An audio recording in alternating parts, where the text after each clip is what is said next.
नाजिश, अगर एक और रचना आपकी यहाँ पर आप प्रस्तुत कर दें, क्योंकि बहुत ज़्यादा ठंड है, ऐसे में रचनाएं थोड़ी मुझे लगता है गर्मी पहुंचा सकती हैं।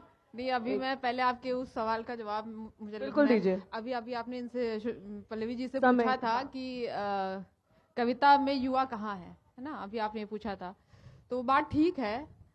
साहित्य वैसे भी सिलेक्टेड लोगों का ही माध्यम है। अगर आप युवाओं की बात करेंगे तो वो ज्यादातर आपको स्टैंड अप कॉमेडियन देख वहां पे आपको मिल जाएंगे या इंस्टाग्राम पे रील बनाते हुए मिल जाएंगे। लेकिन फिर भी मुझे लगता है पर्सनली, जैसे मेरा भाई है, 20-21 साल उसकी उम्र होगी, उसका साहित्य में कोई इंटरेस्ट नहीं है, लेकिन फिर भी अभी जो जैसे हिंदवी या रेख्ता या हिंदगी या तमाम तरीके की वेबसाइट्स हैं जिन्होंने अब पोस्टर्स वगैरह बनाने शुरू कर दिए हैं कविताओं के, उनकी पंक्तियों के या कोटेशंस के, तो इससे होता यह है कि वो युवाओं में थोड़ा लोकप्रिय हो जाता है, वो उसकी तरफ जल्दी अट्रैक्ट होते हैं। वो अब उसमें अगर कोई संवेदनशील है तो वो ये जानने की कोशिश करता है कि अच्छा ये किसी कविता की पंक्ति है, किसी कविता का हिस्सा है, तो ये पूरी कविता कहाँ है, तो उस तक वो पहुंचने की कोशिश करता है। तो इस तरीके से जिसके अंदर संवेदनशीलता होगी वो कविता की तरफ बढ़ेगा, उसको ढूंढेगा, पढ़ेगा, और जिसके अंदर नहीं है तो उनके लिए तो हजार माध्यम ही है। तो ये है कि मुझे ऐसा लगता है कि अभी जो माध्यम आ रहे हैं और जिस तरीके से कोशिशें की जा रही हैं उस तरह लोग बढ़ रहे हैं, युवाओं में थोड़ा बहुत तो आ ही रहा है।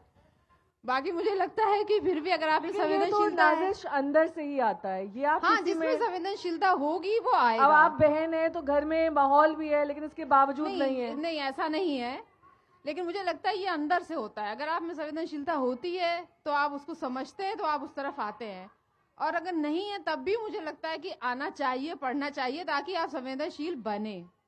साहित्य आपको संवेदनशील बनाता है। और मेरा दूसरा था, आपसे गुजारिश थी कि आप अपनी एक रचना यहाँ पर कविता एक कविता है, पढ़ी हुई है, लोगों ने सुनी है पहले भी, शादी खाना आबादी। शुक्ला जी आपने सुनी होगी पहले भी शायद।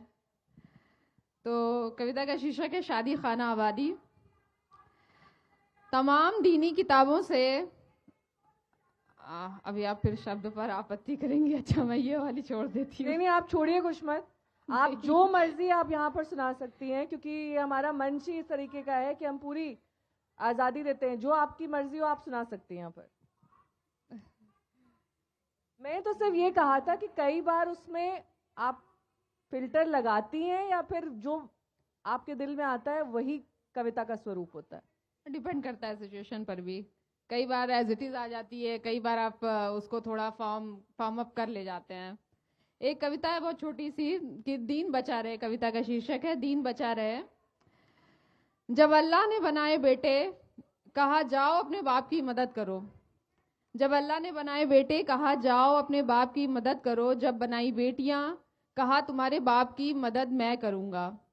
अल्लाह के इस वादे पे रश्क खाते मोमिन मुसलमान बड़ी शान से करते हैं तस्करा कि दुध मोही लड़कियां जब की जा रही थी जमींदोज, मेरे मजहब ने उन्हें बख्शी इज्जत। कि दुध मोही लड़कियां जब की जा रही थी जमींदोज, मेरे मजहब ने उन्हें बख्शी इज्जत। जब वो बेटी हुई घर की रौनक बनी, बीवी हुई रहमतो बरकत बनी, जब बनी माँ कदमों तले उनके जन्नत हुई। और जान निसार उस रसूल पे जिसकी विरासत में कोई बेटा न था।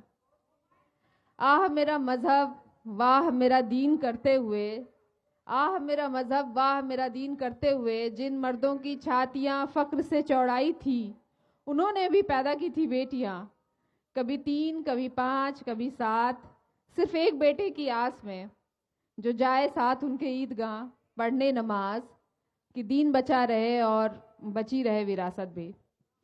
बहुत खूब।